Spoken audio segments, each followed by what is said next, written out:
Halo, selamat siang Bapak Ibu dan teman-teman semuanya, para sahabat Buddhist Fellowship Indonesia. Selamat siang, apa kabar? Salam sehat dan salam sejahtera buat kita semuanya.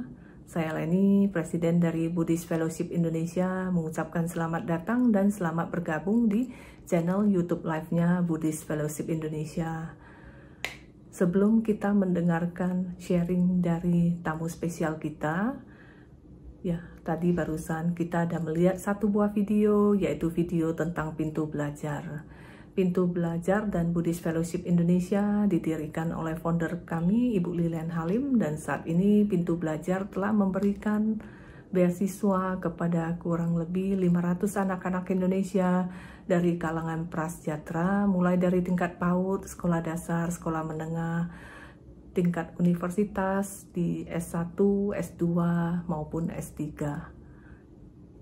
Dan saat ini sudah ada puluhan anak-anak asuh pintu belajar yang telah lulus sarjana dan saat ini sudah bekerja di masyarakat dan sudah bisa memperbaiki kesejahteraan keluarga mereka. Terima kasih kepada ibu-ibu Buddhist Fellowship Indonesia, founder kami, Ibu Lilian Halim, dan para donatur lainnya atas support kepada pintu belajar selama ini. Ya, kepada Bapak, Ibu, dan teman-teman semuanya, para sahabat Buddhist Fellowship Indonesia yang tergerak hatinya untuk mensupport program charity dari Buddhist Fellowship Indonesia, Pintu Belajar, nanti bisa menghubungi sekretariat untuk informasi lebih lanjut. Mudah-mudahan ke depannya pintu belajar bisa membantu lebih banyak lagi anak-anak Indonesia dari kalangan prasejahtera sehingga bisa mencerdaskan anak bangsa, dan mudah-mudahan anak-anak asuh pintu belajar selain bermanfaat dan berkontribusi untuk kesejahteraan keluarga mereka, nantinya juga bisa bermanfaat dan berkontribusi untuk masyarakat Indonesia dan membanggakan bangsa dan negara tercinta kita, Indonesia.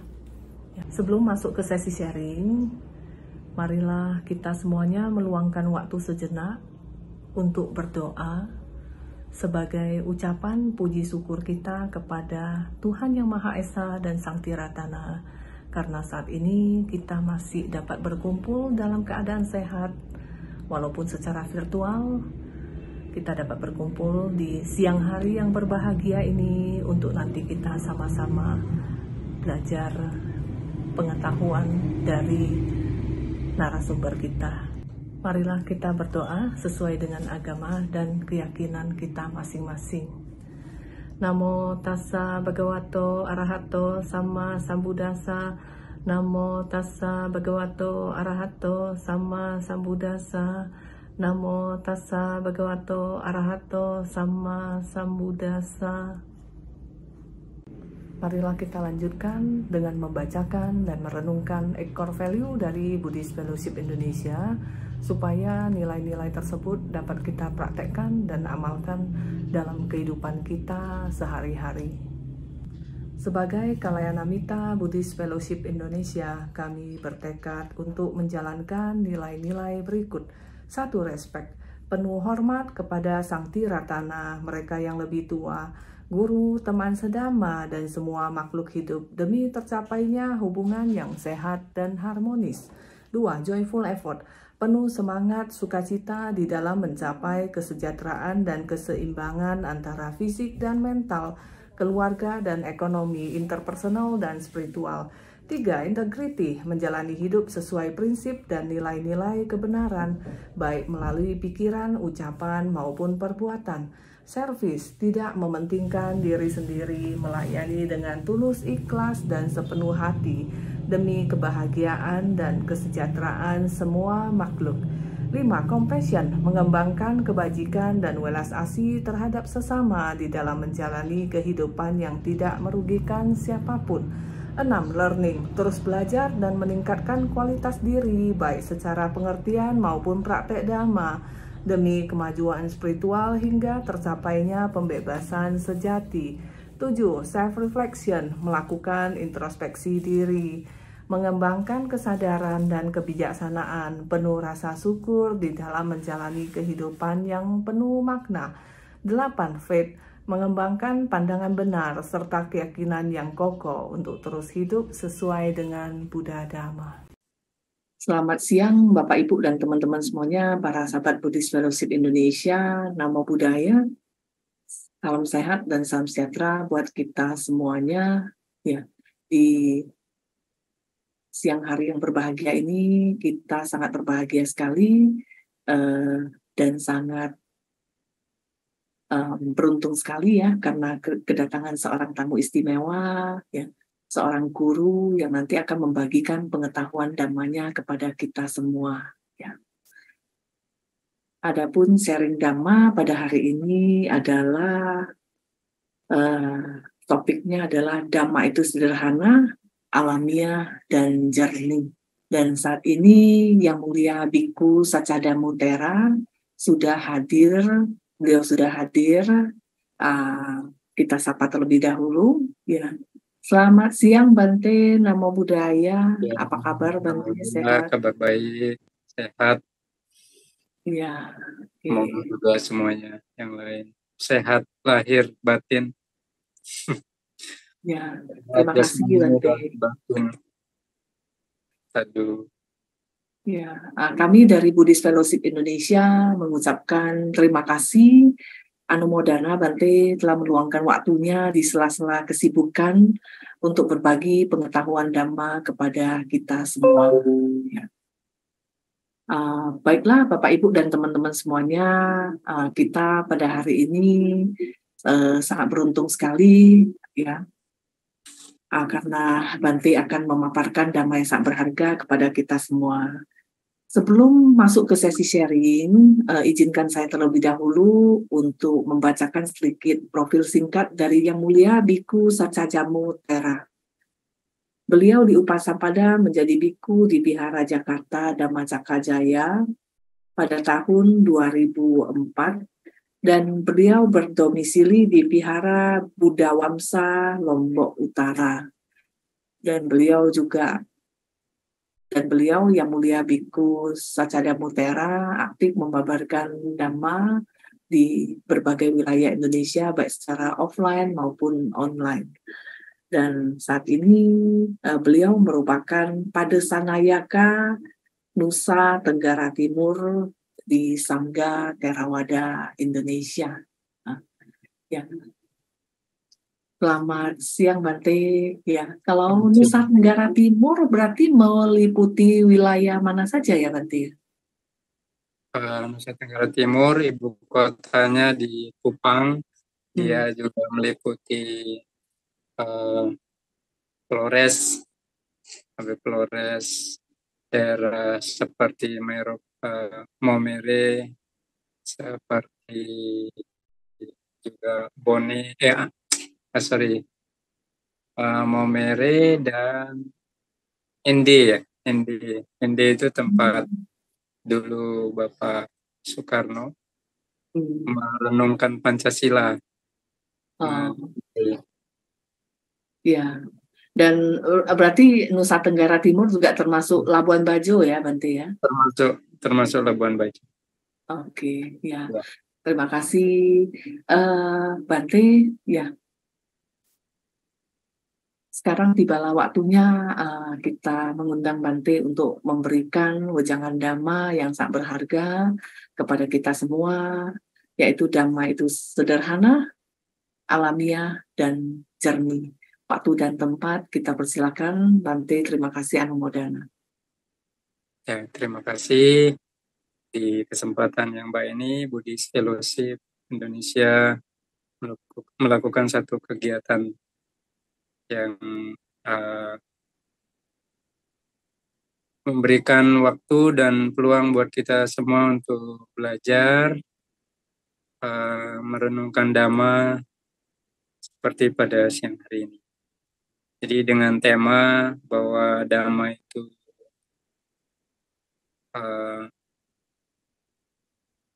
sangat sederhana, alamiah, dan jernih, sebagaimana tertuang di dalam Sangganusati Ya, terjemahan dari Sangga Nusati, saya kira kita semua sangat uh, tahu dan semoga disertai juga dengan pemahamannya ya, bahwa Dhamma telah sempurna dibabarkan, Sanditiko amat jelas atau sangat jelas, Akaliko tak bersela waktu atau sangat dekat, Ehipasiko bisa dibuktikan, jadi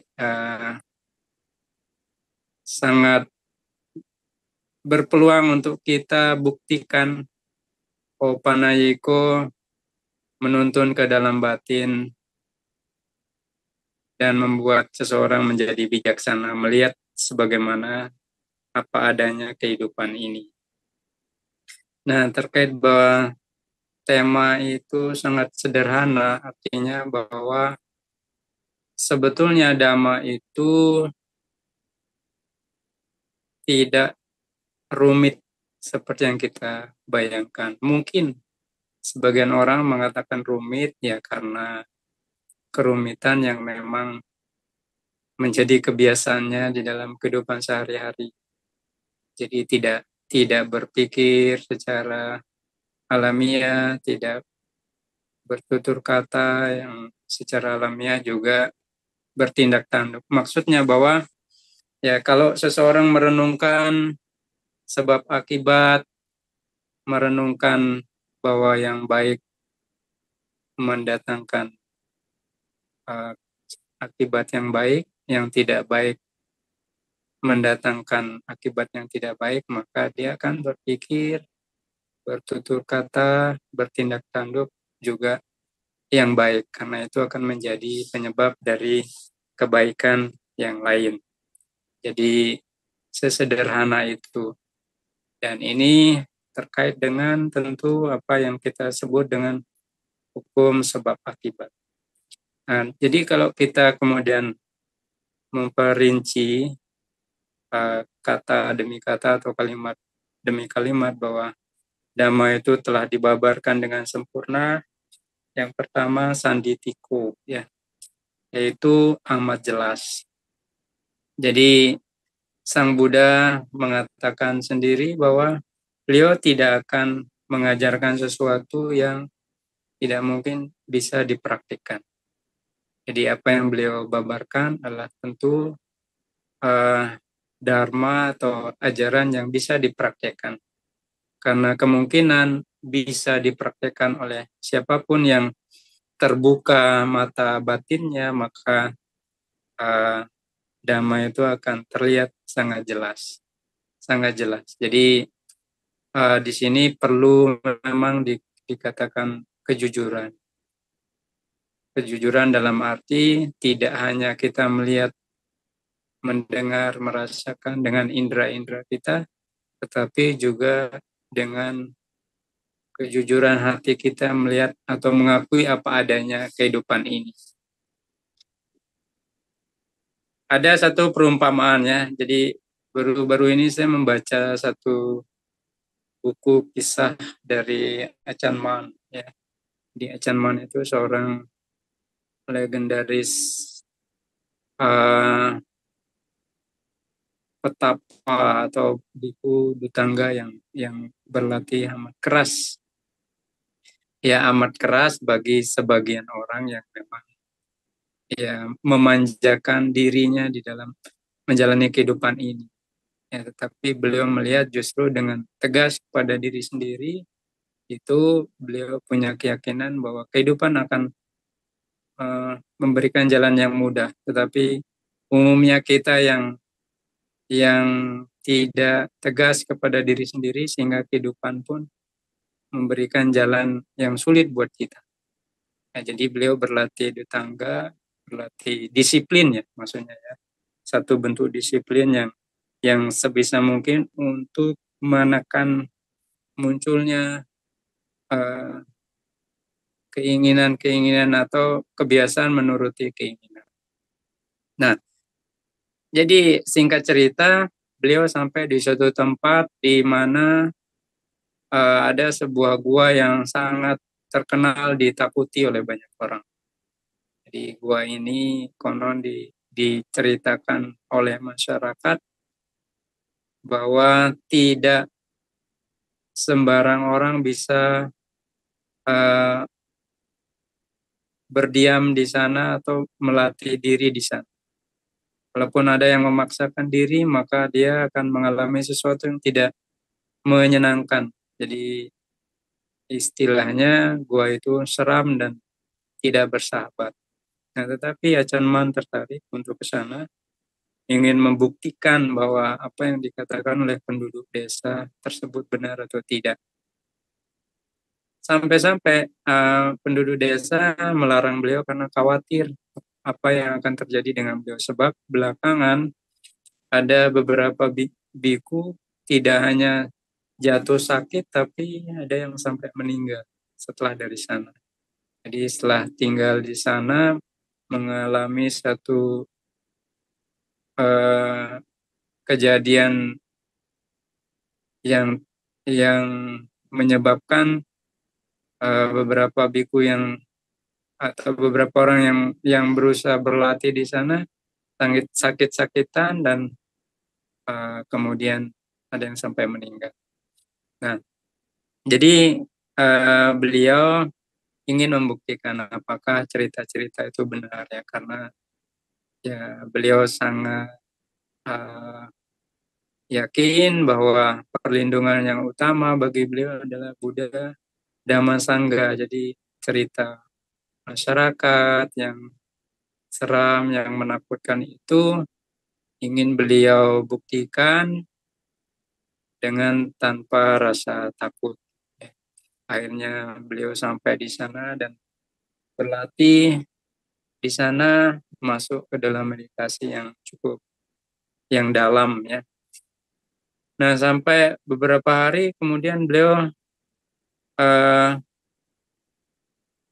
mengalami perasaan yang tidak enak yang datang dari keadaan perut beliau yang merasa sakit dan sebagainya. Intinya apa yang beliau alami itu juga seperti yang diceritakan oleh masyarakat. Jadi beliau merasakan ada perasaan yang tidak nyaman, sakit, yang mana beliau sebetulnya juga berusaha mengobati itu dengan ramu-ramuan, dengan obat-obatan yang biasanya beliau temukan di hutan atau di daerah-daerah yang memang beliau sering lalui. Nah, tetapi kondisi tersebut tidak membuat beliau lebih baik. Jadi bukannya membaik setelah mengkonsumsi obat-obat ramu-ramuan, tapi beliau justru makin drop. Nah, sampai kemudian beliau bertekad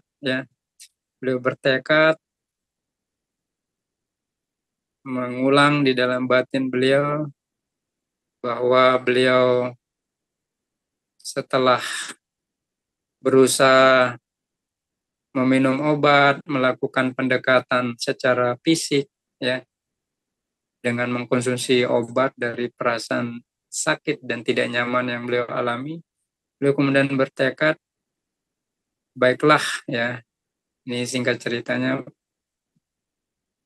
beliau menuturkan, baiklah saya akan bertekad dan menggunakan obat Dhamma. Ya, menggunakan obat Dhamma itu artinya dengan kekuatan tekad, keyakinan kepada Tiratana, Buddha, Dhamma, Sangha, dan beliau memang tulus sungguh-sungguh untuk berlatih di sana. Tidak ada hal lain yang beliau ingin lakukan, hanya ingin berlatih, melakukan tugas sebagaimana tugas seorang biku untuk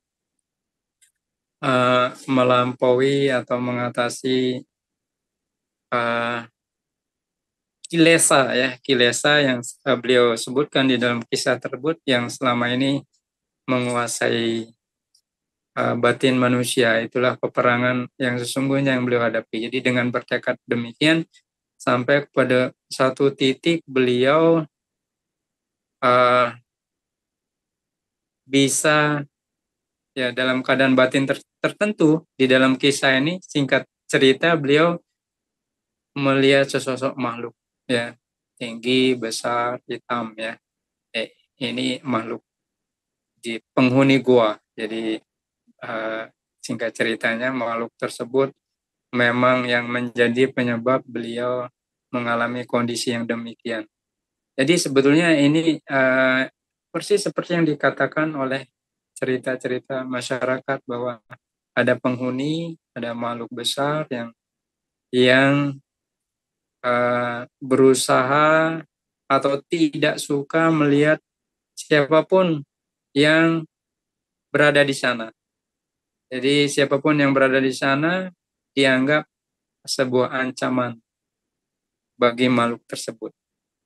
Nah, kemudian dengan kemampuan beliau berkomunikasi dengan makhluk tersebut, ya beliau mengatakan bahwa tidak ada niat buruk, tidak ada keinginan untuk mengganggu, tidak ada hal-hal negatif yang beliau lakukan selama di sana. Kenapa beliau diperlakukan seperti itu? Ingin atau singkat kata diganggu ya, menyebabkan perasaan tidak nyaman, rasa sakit dan lain sebagainya. Nah, makhluk tersebut mengaku bahwa makhluk tersebut tidak suka kepada siapapun yang berada di sana. Jadi kehadiran siapapun di sana akan berusaha diusir ya bagaimanapun caranya, entah menimbulkan ketidaknyamanan, rasa sakit dan lain sebagainya. Nah, tetapi dengan penjelasan dari beliau yang kemudian akhirnya menyadarkan makhluk tersebut ya bahwa tidak sepantasnya seseorang mengganggu siswa Sang Buddha yang ingin berlatih untuk menghancurkan kekotoran batin.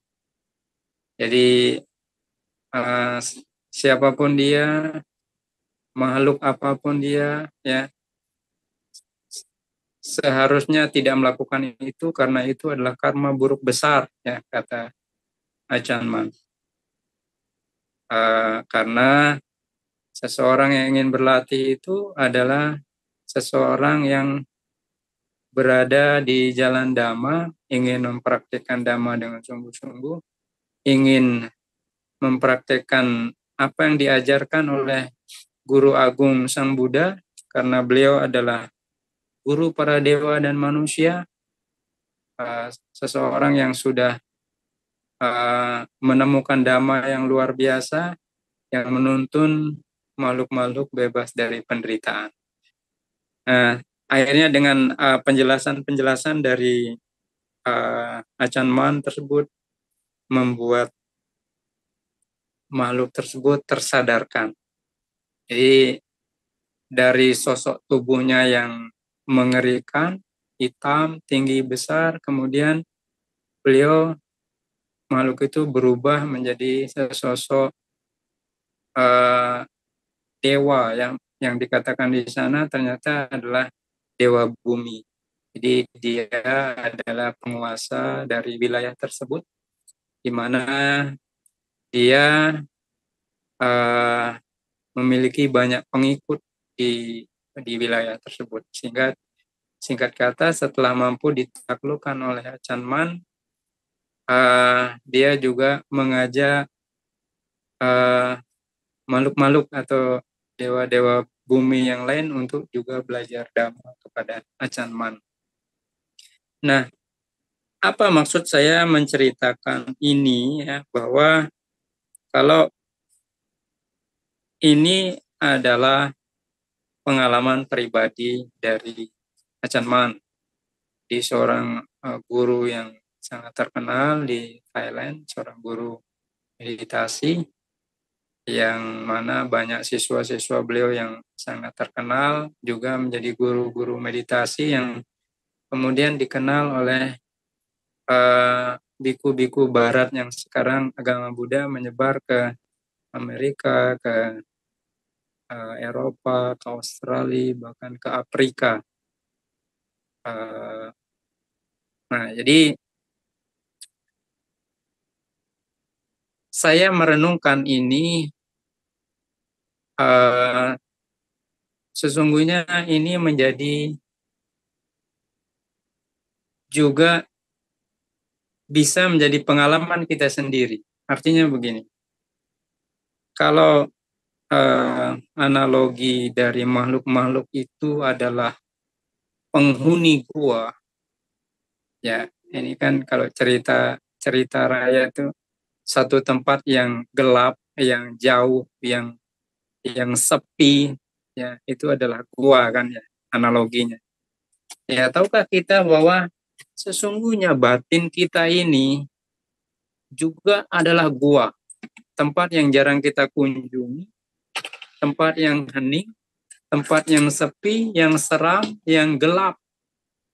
Nah, bagaimana cara kita membuktikannya? Cobalah kita belajar meditasi, ya. Kita berlatih meditasi. Dan lebih banyak orang yang boleh kita katakan tidak berani untuk berlatih meditasi, apalagi dengan pemahamannya yang salah, ya, pemahaman yang setengah-setengah. Nanti kalau meditasi kerasukan, nanti kalau meditasi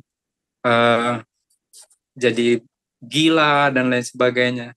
Itu kan pendapat-pendapat di luar sana, sehingga sedikit banyak itu mempengaruhi orang-orang untuk tidak mau bermeditasi. Sama juga kalau kita menggunakan analogi gua ini. Banyak orang yang daripada ke gua kan mending ya di rumah, ke tempat yang rame, ke tempat yang menyenangkan, pelesiran dan lain sebagainya. Sedikit orang mau pergi ke gua, ya kecuali memang gua itu menarik dan di sana pun inginnya juga banyak orang, fasilitasnya mendukung, jalan ke sananya bagus, bisa foto-foto, bisa selfie dan lain sebagainya. Tapi gua yang di sini yang dimaksud ini adalah tempat yang menyeramkan, tempat yang ditakuti, tempat yang dihindari. Nah, begitu juga seseorang yang masuk ke dalam atau berlatih meditasi, kan semua orang tidak mau. Umumnya juga kalau orang meditasi banyak yang tertariknya ya untuk kesehatan, ya apalagi dengan iming-iming yang lain untuk kesaktian, untuk dapat mantra-mantra dan lain sebagainya. Jadi kalau dia punya keinginan kuat, ya punya tekad kuat. Nah, dengan analogi ini sama, seseorang akan menemukan yang namanya penghuni. Nah, penghuni gua. Penghuni di sini yang saya maksudkan apa? Rasa sakit. Ya. Jadi kalau kita terus bermeditasi mungkin 15 menit, mungkin 30 menit, mungkin 1 jam, pasti ketemu makhluk ini. Makhluk apa yang saya maksudkan? Rasa sakit. Umumnya orang menakuti rasa sakit, menjauhi rasa sakit, takut terhadap rasa sakit, ya, mendengar kata rasa sakit saja tidak suka, mendengar kata sakit saja tidak suka, apalagi mengalami. Nah, ini seperti kisah Acan Man, ya, penghuni gua, rasa sakit, ya. Bagaimana ketika seseorang bermeditasi menemukan rasa sakit, kemudian dia menjadi kesal, jengkel, marah, benci, bahkan kapok bermeditasi. Ya, padahal rasa sakit ini adalah penghuni di dalam tubuh kita. Siapa yang tidak sakit? Semua orang sakit, ya. Tidak hanya untuk orang tua, orang dewasa, bahkan anak-anak, ya, remaja, siapapun akan mengalami sakit. Nah, kebiasaan kita adalah menakuti, menghindari, menjauhkan diri. Nah, Dhamma sebagaimana yang dianalogikan di dalam kisah Acan Man ini, justru dengan pengertian yang kita punyai, dengan pengetahuan yang kita punyai, dengan kesadaran yang kita telah bangun, kita tidak lagi menjadi musuh. Bahkan seperti analogi dari penghuni gua tadi, mampu ditaklukkan. Mampu ditaklukkan di sini artinya apa? Bukan berarti kemudian penghuninya itu dibasmi, dibunuh, tidak bisa, tetapi menjadi bersahabat, menjadi takluk, ya, tidak lagi menjadi musuh. Dia masih ada di sana, tetapi tidak lagi menjadi musuh. Di dalam kisah Achan Mat, dia kemudian menjadi upasaka, ya, bahkan ya dikatakan menjadi muridnya Achan Mat. Nah, jadi analogi inilah yang saya maksudkan bahwa ya di dalam kehidupan kita sehari-hari ya kita juga menemukan kondisi yang sama. Jadi zaman dulu itu kisah-kisah untuk menyampaikan dhamma itu memang ada untuk memudahkan, tetapi ya sangat mungkin ini juga pengalaman yang real yang dialami oleh Achan Mat, tetapi kan bagi kita kan tidak semua orang punya kesempatan bahkan mau mengalami pengalaman seperti itu. Tapi benang merahnya ada, bahwa kita pun menemukan yang namanya raksasa yang menyeramkan, yang tinggi, besar, hitam. Itu rasa sakit itu tadi, ya, yang biasanya kita takuti, yang biasa kita tolak. Nah, jadi inilah yang saya maksud, dhamma itu amat jelas, ya, sangat dekat. Rasa sakit itu, ya, seperti raksasa, seperti hantu atau apapun yang kita takuti. Begitu kita tidak takut lagi, begitu kita bisa bersahabat, menerima, ya kita bisa berdamai dengan kondisi itu. Jadi damai itu amat jelas. Tak bersela waktu, ya, akaliko. Jadi tidak ada waktu yang bisa menjadi penyekat dari kebenaran damai itu. Bahkan sebenarnya waktu itu tidak. Kenapa disebut waktu itu tidak ada? Kita kan hanya membuat konsep, ada masa lalu, masa yang akan datang. Sebenarnya yang real yang kita punyai itu adalah saat ini. Saat inilah yang sebenarnya, ya ini saat ini. Tapi untuk memudahkan kita, ada hari kemarin, ada hari esok, kita menggunakan istilah waktu. Tapi itu sebetulnya adalah konsep pikiran kita sendiri yang kita sepakati, ya. Tapi sebenarnya yang benar-benar menjadi real, menjadi nyata adalah saat ini yang sebentar lagi akan menjadi masa lalu. Tentang konsep waktu itu. Tapi di dalam Dhamma itu dikatakan akaliko, tidak bersela waktu. Ya.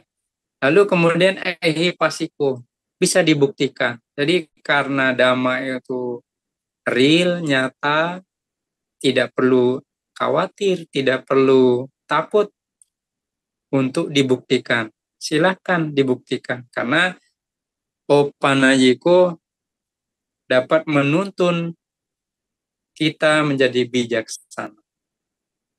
Jadi Dhamma itu sanditiko, sangat jelas, akaliko, tak bersela waktu, ehipasiko, mengundang untuk dibuktikan, opanayiko, menuntun kita menjadi bijaksana. Menuntun ke dalam batin, kita menjadi bijaksana. Jadi ini yang saya maksudkan sebagai Dhamma itu adalah sederhana, alamiah, dan jernih. Persoalan utamanya kita tidak bisa melihat Dhamma itu sederhana, alamiah, dan jernih karena kekotoran batin kita masih sangat tebal, sehingga yang Sang Buddha katakan bahwa mata kita masih tertutup, ya, telinga kita masih tertutup, indera-indera kita masih tidak bisa melihat Dhamma itu dengan jelas, dengan jernih, dengan sederhana, karena kekotoran batin kita yang sangat tebal. Jadi semoga dengan sedikit uraian ini bisa membantu kita untuk melihat Dhamma meskipun itu tidak banyak, tapi mulai membuka mata kita bahwa kebenaran Dhamma itu ada di sekitar kita, ya. Tinggal kita mau untuk menyadarinya atau tidak. Ini saja. Terima kasih. Sukiyanto Namo Buddhaya. Terima kasih Bante atas uraian damanya yang sangat berharga kepada kita semua dan masyarakat Indonesia. Anumodana Bante. Ya, sebelum masuk ke sesi tanya jawab, ya, izinkan saya terlebih dahulu untuk menayangkan sebuah video tentang pintu belajar. Pintu belajar dan Buddhist Fellowship. Pintu belajar adalah program edukasi dari Buddhist Fellowship Indonesia, dan Pintu Belajar dan Buddhist Fellowship Indonesia didirikan oleh founder kami, Ibu Lilian Halim, dan saat ini Pintu Belajar telah memberikan beasiswa kepada ratusan anak-anak Indonesia dari kalangan prasejahtera, mulai dari tingkat PAUD, sekolah dasar, sekolah menengah, di universitas baik strata 1, strata 2, dan strata 3. Dan ini adalah sebuah video tentang Pintu Belajar yang menggambarkan tentang seorang anak asuh Pintu Belajar yang berada di Singkawang, Kalimantan Barat. Ya, marilah kita tonton bersama terlebih dahulu. Terima kasih.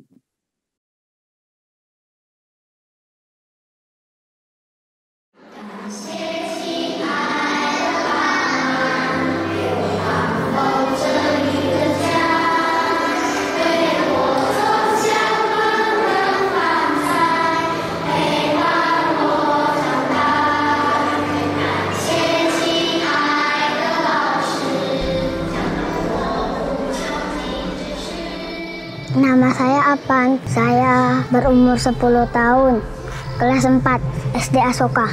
Dan di samping saya ada adik saya yang berumur 5 tahun. Saya biasa pergi sekolah sendiri jalan kaki. Mata pelajaran saya paling suka IPA. Habis pulang sekolah saya biasa main. Kalau sudah sore, Mama suruh bantu jual jinton, saya bantu dia jual jinton. Setiap hari Minggu saya ke Viara, ke Baktian.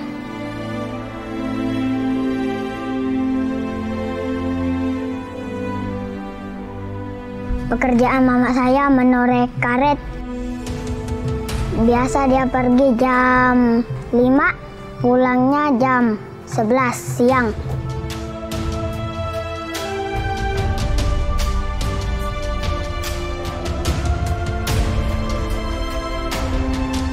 Kalau mama kerja biasa saya menjaga dedek, ajak dia main gitu. Bapak biasa kerja bangunan.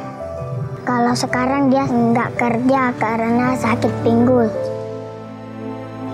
Dia sakit sudah 1 tahun. Cita-cita saya menjadi pemain bola. Harapan saya buat sembuhkan Bapak.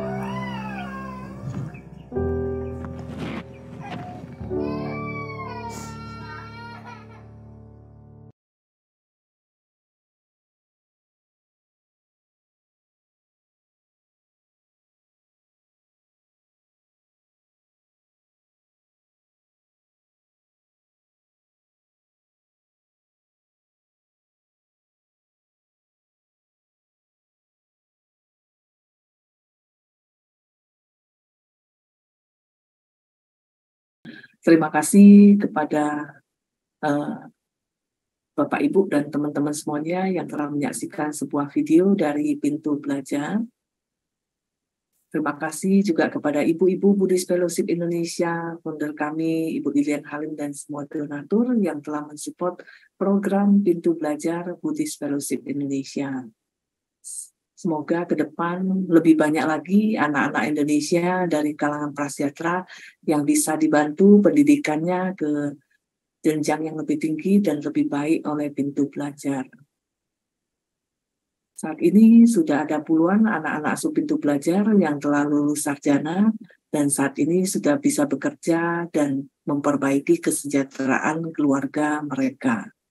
Dan semoga anak-anak asuh Pintu Belajar nantinya bisa bermanfaat untuk keluarga, masyarakat, bangsa, dan negara Indonesia kita yang tercinta. Ya. Dan bagi Bapak, Ibu, dan teman-teman semuanya yang ingin mensupport program Pintu Belajar Buddhist Fellowship Indonesia, nanti bisa menghubungi sekretariat untuk informasi lebih lanjut. Ya, terima kasih. Baiklah, tibalah saatnya ini di sesi tanya jawab. Ya, Bante, Dhamma itu kan sederhana, alamiah, dan jernih. Nah, bagaimana kita bisa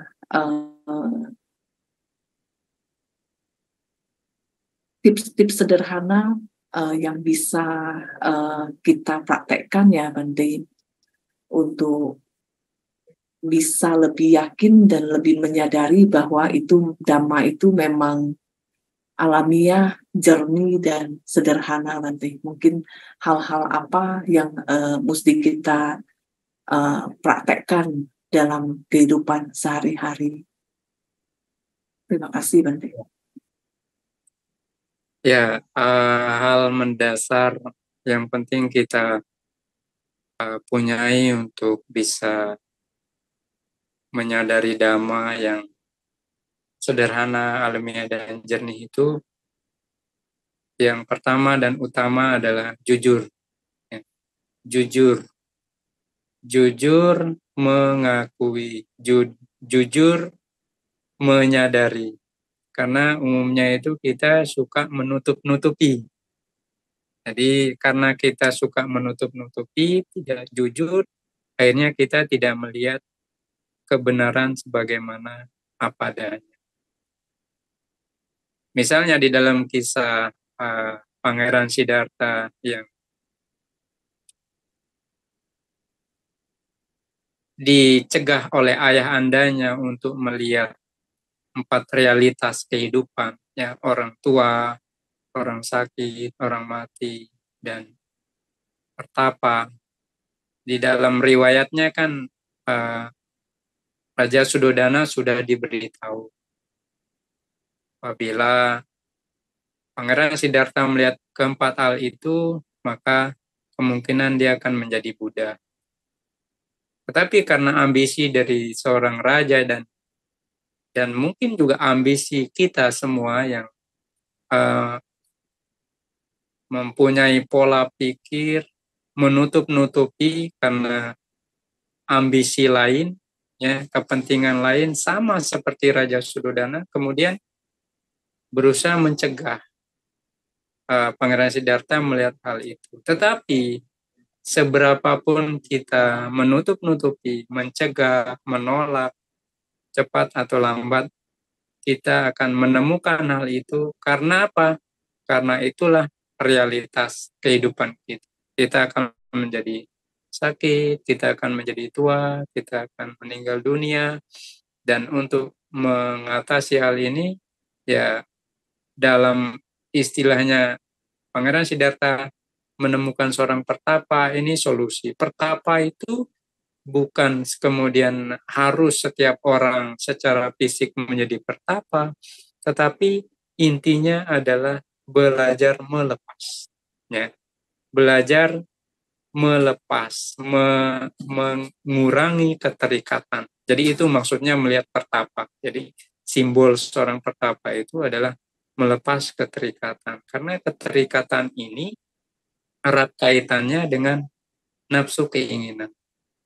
Itulah yang kemudian menjadi formula yang Sang Buddha rumuskan di dalam 4 kesunyatan mulia. Jadi pertama-tama jujur. Jujur mengakui, jujur menyadari bahwa hidup ini memang tidak memuaskan. Ya. Hidup ini diincar oleh yang namanya ketidakkekalan. Ya. Jadi semua hal memiliki sifat ketidakkekalan, memiliki sifat ketidakpuasan, memiliki sifat yang tidak bisa berdiri sendiri. Ya, kegiatan ini ada ya karena ada Cileni, karena ada di sini Dharma Karuna Widya, karena ada juga Bantenya, karena ada yang lain, karena ada AP, karena ada sinyal, karena ada macam-macam. Jadi kondisi-kondisi ini yang kemudian bergabung menjadi satu, kemudian terwujudlah momen Zoom ini. Tidak bisa kita mengatakan, oh ini berkat Cileni sendiri, oh ini berkat Bante sendiri, oh ini berkat di sini Dharma sendiri, dan lain sebagainya. Tidak. Justru itulah yang bahasa sederhananya, anatta itu tidak ada yang berdiri sendiri. Ya, dalam kepingan yang paling kecil, tidak ada istilah aku kalau tidak ada kamu. Tidak ada istilah kita kalau tidak ada kalian, dan terus seperti itu. Nah, jadi melihat dengan jujur, dengan jernih apa adanya ini bukan membuat kita kemudian takut, bukan membuat kita menjadi anti, justru kita menjadi tenang. Tenangnya apa? Nah, Sang Buddha katakan menjadi layak atau tidak. Kalau sesuatu yang tidak kekal, sesuatu yang tidak memuaskan, sesuatu yang tanpa inti, apakah layak untuk dilekati? Nah, para biku menjawab, oh tidak layak. Nah, seperti itu juga, ya. Nah, jadi pertama-tama harus jujur, menyadari, mengakui bahwa realitasnya ya seperti itu. Nah, kemudian mencari penyebabnya. Kenapa kita menderita? Penyebabnya bukan hukuman, kutukan, ujian, ya. Penyebabnya tidak lain dan tidak bukan adalah keinginan kita sendiri, ya. Nafsu keinginan kita sendiri. Inilah yang Sang Buddha katakan penyebab duka. Dengan kita menyadari hal ini, karena kita tahu penyebabnya adalah nafsu keinginan, ternyata semakin kita mengurangi ambisi atau nafsu keinginan kita, masalah mulai berkurang. Banyak nafsu keinginan yang kita kurangi, banyak masalah yang berkurang. Ya, sebisa mungkin kalau tidak ada nafsu keinginan, ada keinginan tapi tidak ada nafsu keinginan, maka penderitaan pun akan berkurang. Apalagi disertai dengan tanpa kemelekatan. Nah, jadi tipsnya mengakui dengan jujur, lalu mencari penyebab penderitaan, ya, bahwa nafsu keinginan kita, dan kemudian mengurangi nafsu keinginan kita. Disitulah kita akan mulai melihat, oh apa adanya kehidupan ini. Makanya kalau misalnya Leni besok atau lusa ketemu Uban, bukannya kaget, Uban, nah kan tidak, ya. Kalau bisa melihat, oh ini tanda-tanda usia tua, kan jadinya rileks, ya, tidak stres.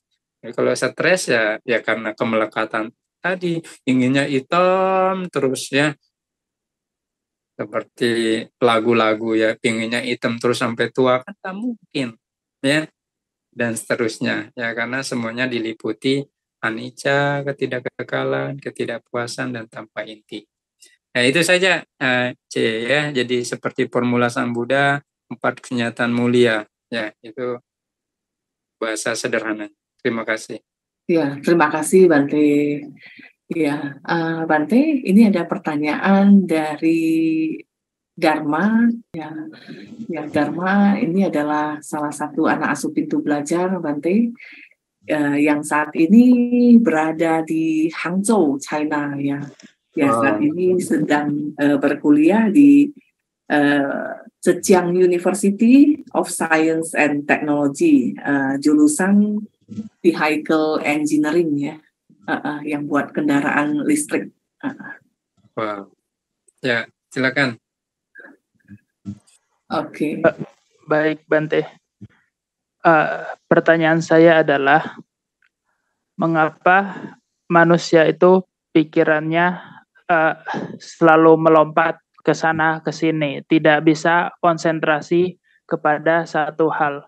Padahal jika kita memusatkan pikiran kita kepada satu kegiatan, maka akan cepat selesai, tidak perlu memikirkan yang akan datang atau yang telah terjadi. Begitu. Ya, baik. Langsung ya. Ya, jadi Sang Buddha sering mengumpamakan pikiran itu seperti seekor kera yang tidak terlatih. Ya, umumnya tentu lebih banyak kera yang tidak terlatih. Tapi ada juga kera yang terlatih. Nah, seperti kera yang tidak terlatih, ya kecenderungannya ya selalu melompat ke sana kemari, ya berteriak, bahkan saling tampar, saling mengganggu, tidak akan bisa tenang berada di suatu tempat, ya, kecuali mungkin kedinginan dan lain sebagainya, dia diam, berteduh, dan sebagainya. Dan itu pun kita tidak pernah tahu dalam kediamannya dia bisa meditasi atau tidak, kemungkinan tidak. Nah, ya. Nah, tetapi itu sifatnya kera melompat ke sana kemari. Tetapi ada kera yang kemudian bisa difungsikan melompatnya masih, ya. Tetapi dia melakukan hal-hal yang bermanfaat. Misalnya ya untuk petani kelapa, melatih kera untuk memetik kelapa. Petani yang lain mungkin ya dilatih untuk memetik hasil panen pohon apapun ya. Ya, jadi itu ibaratnya kera yang sudah terlatih. Kera yang tidak terlatih yang liar. Nah, dengan cara yang sama juga pikiran kita ini kalau tidak terlatih dia liar ke sana kemari. Pikiran kita ini sifatnya adalah seperti air yang selalu mencari tempat rendah mengalir. Nah, kalau pikiran itu tidak terlatih, dia akan cenderung kepada nafsu-nafsu keinginan. Itu seperti air yang mengalir ke tempat yang rendah. Nah, ada juga air yang bisa mengalir ke tempat yang tinggi, bisa disemprotkan. Itu butuh energi yang namanya listrik. Nah, seperti inilah pikiran yang terlatih bisa digunakan. Airnya bisa dialirkan ke atas, atau dialirkan ke samping, ke belakang, dengan dorongan dari energi. Sama juga kalau bisa terlatih, bisa digunakan, bahkan bisa untuk konsentrasi. Bahkan dikatakan pikiran yang terlatih itu ya bisa fokus terhadap apapun yang bisa dilakukan. Nah, kalau kita fokus, ya ini sisi baiknya kita bisa benar-benar mudah melakukan segala sesuatu kalau kita fokus. Nah, ini dalam hal ini tentu fokus kepada yang baik. Makanya pikiran itu pun hanya alat, ya, bukan tujuan kita untuk tujuan kita itu bukan sekedar berlatih konsentrasi. Berlatih konsentrasi penting, tetapi tujuan utamanya supaya pikiran kita menjadi baik. Ya. Kalau hanya konsentrasi, ya seorang penjahat pun bisa konsentrasi. Seorang pembunuh, pencuri pun bisa konsentrasi, bisa fokus. Seorang pencopet pun bisa konsentrasi, bisa fokus. Nah, ini yang dikatakan fokus, konsentrasi, tetapi dengan tujuan yang tidak baik. Tapi bila disertai dengan pikiran yang baik, ya, karena menyadari, oh saya tidak mau berbuat yang buruk, nanti akibatnya buruk. Saya tidak mau melakukan yang jelek, nanti akibatnya jelek. Sebaliknya saya melakukan hal yang baik supaya akibatnya baik. Ya, maka ini dikatakan pikiran yang sudah diarahkan. Ya, pikiran yang sudah diarahkan akan disertai dengan tutur kata yang baik, akan disertai dengan tindakan yang baik. Bilang itu karma baik. Karma baiklah yang kemudian mengantarkan seseorang dan menjadi bahagia, menjadi mudah, menjadi lancar, karena buah dari karma baik. Seperti itu. Terima kasih. Baik, Bante. Terima kasih. Nah, Terima kasih Bante. Ya, terima kasih Dharma ya atas pertanyaannya. Ya, sekarang ada Sis Nindi Arista yang ingin bertanya. Ya, bisa langsung tanya ke Bante, Nindi. Budaya Silai Nama Budaya Bante. Ya, nama budaya.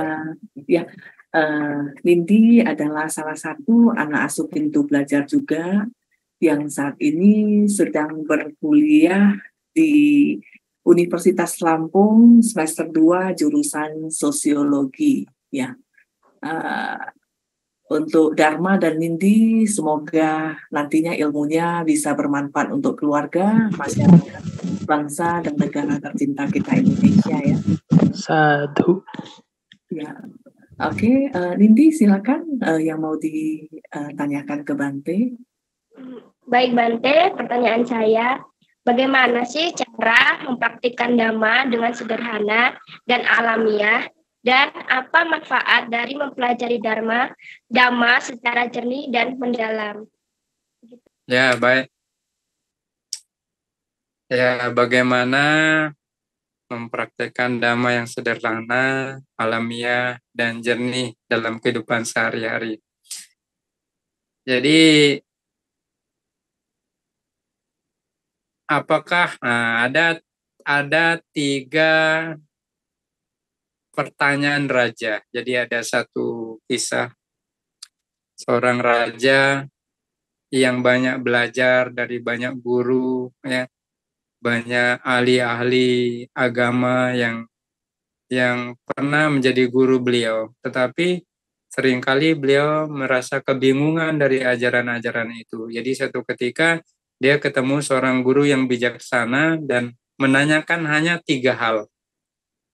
Ya, apakah yang paling baik di dunia ini? Nah, itu pertanyaan pertama. Siapakah orang yang paling penting di dunia ini? Dan yang ketiga, kapankah waktu yang paling baik di dunia ini? Nah, jadi 3 pertanyaan saja yang ingin ditanyakan oleh raja ini. Nah, orang bijaksana ini menjawab, kapankah waktu yang paling penting?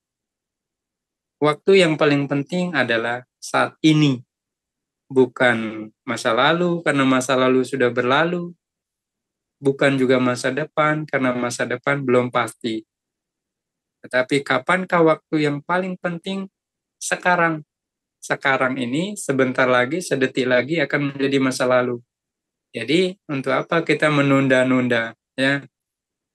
Tetapi banyak orang tidak hidup saat ini. Jadi hidup di masa lalu, hanya kemudian menyesal, ya. Artinya kehidupan saat ini itu dia tidak melakukan apa-apa, hanya membawa beban masa lalu, menimbulkan penyesalan, kesedihan, dan lain sebagainya.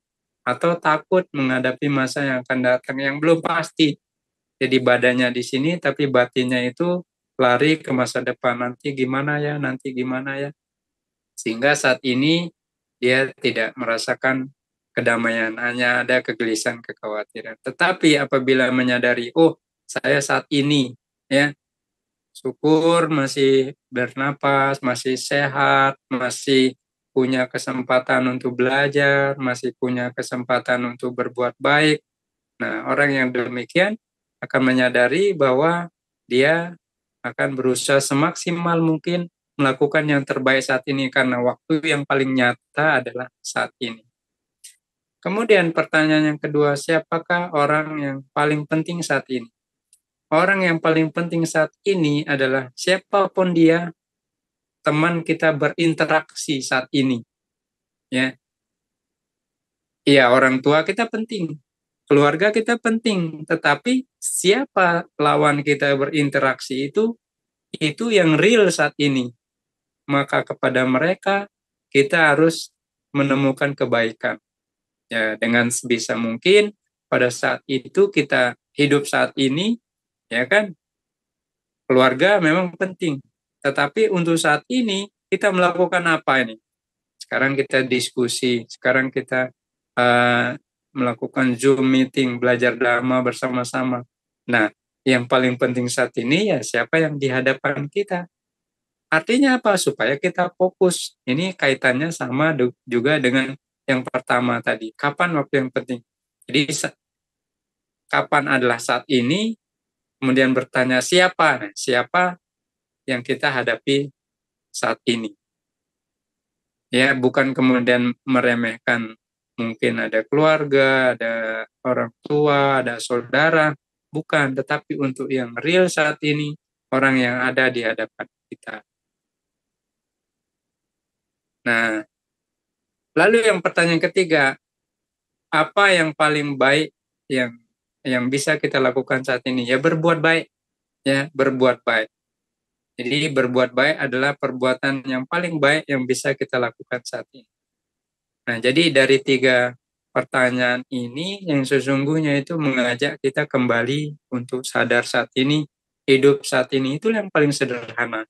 Ya, kita misalnya sedang membaca, ya fokus kita membaca. Kita sedang belajar, ya fokus kita belajar. Kita sedang makan, fokus kita makan. Waktunya tidur, kita tidur, ya, dan seterusnya. Jadi kita bisa menempatkan satu kegiatan dan kita mengerahkan segenap perhatian kita di sana sehingga momen itu menjadi sangat-sangat penting dan berarti. Ya, ya, oh, ya, ya. Itu jawaban saya untuk Nindi Arista. Ya, terima kasih. Ya, terima kasih Sis Nindi atas pertanyaannya dan terima kasih Bante atas wejangan damanya yang sangat berharga buat kita semuanya di siang hari ini. Ya, ini bagian pertama, nanti akan berlanjut ke bagian kedua. Ini saat ini Bante ada satu kegiatan yang penting ya. Di bagian pertama dulu, nanti kita akan lanjut di sesi berikutnya yang bagian kedua ya. Oke, baiklah untuk menutup sesi sharing pada hari ini, Nindi sama Dharma, ya kita foto bersama dengan Bante.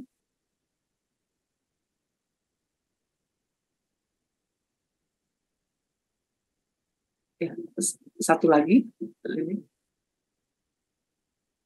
Ya, oke. Oke, ya Bante untuk menutup sesi pada bagian pertama ini mungkin Bante bisa memberikan sedikit pesan singkat dan dilanjutkan dengan doa pelimpahan jasa kepada para luhur dan semua makhluk yang membutuhkan. Terima kasih Bante Anumodana. Ya, jadi tema Dhamma yang sederhana, alamiah dan jernih ini sesungguhnya mengingatkan kita bahwa benar adanya Dhamma itu telah sempurna dibabarkan oleh Sang Buddha. Jadi jangan kita sia-siakan karena kehidupan kita sangatlah singkat, tidak ada yang menjamin sampai kapan usia kita, sehingga dengan menyadari hal ini, marilah kita memanfaatkan waktu kita untuk belajar dan berlatih Dhamma, karena harta kita yang sejati, mustika yang paling berharga di dalam hidup ini adalah bisa praktek Dhamma, karena hasil dari praktek Dhamma itulah yang akan menjadi perlindungan kita yang utama, yaitu buah dari kebajikan yang kita lakukan dari praktek Dhamma.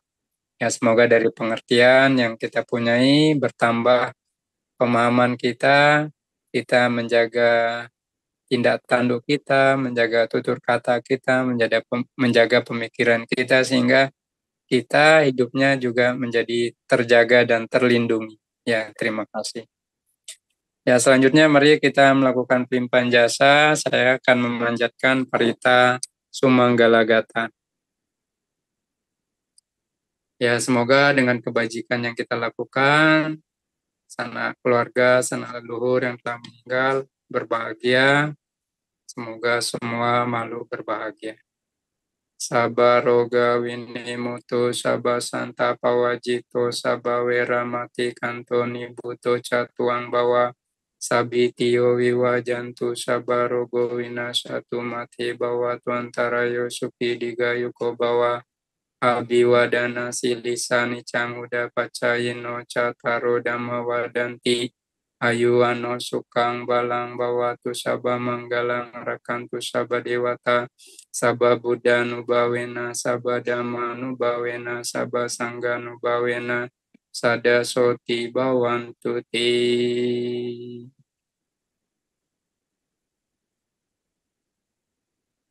Ya, terima kasih Bante atas wejangan dharmanya yang sangat bermanfaat untuk kita semuanya. Semoga Bante juga sehat dan berbahagia selalu dalam melaksanakan aktivitas-aktivitas dharmanya. Terima kasih Bante Anumodana. Terima kasih C ya. Ya saya off ya C ya, sudah ditunggu. Ya, terima kasih juga Dharma, Mimi, terima kasih Bante, terima kasih Bapak Ibu dan teman-teman semuanya. Sampai ketemu lagi di channel YouTube live-nya Buddhist Fellowship Indonesia di kesempatan berikutnya. Terima kasih semuanya. Bye-bye.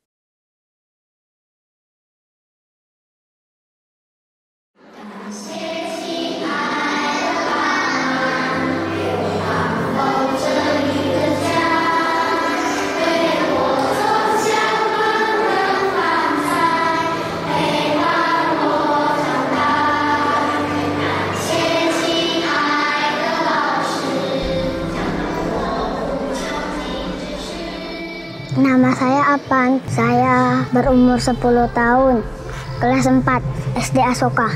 Dan di samping saya ada adik saya yang berumur 5 tahun. Saya biasa pergi sekolah sendiri jalan kaki. Mata pelajaran saya paling suka IPA. Wes pulang sekolah saya biasa main, kalau sudah sore Mama suruh bantu jual jinton, saya bantu dia jual jinton. Setiap hari Minggu saya ke Viara, ke Baktian.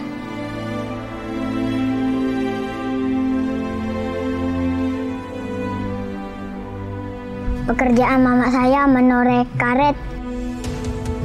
Biasa dia pergi jam 5, pulangnya jam 11 siang.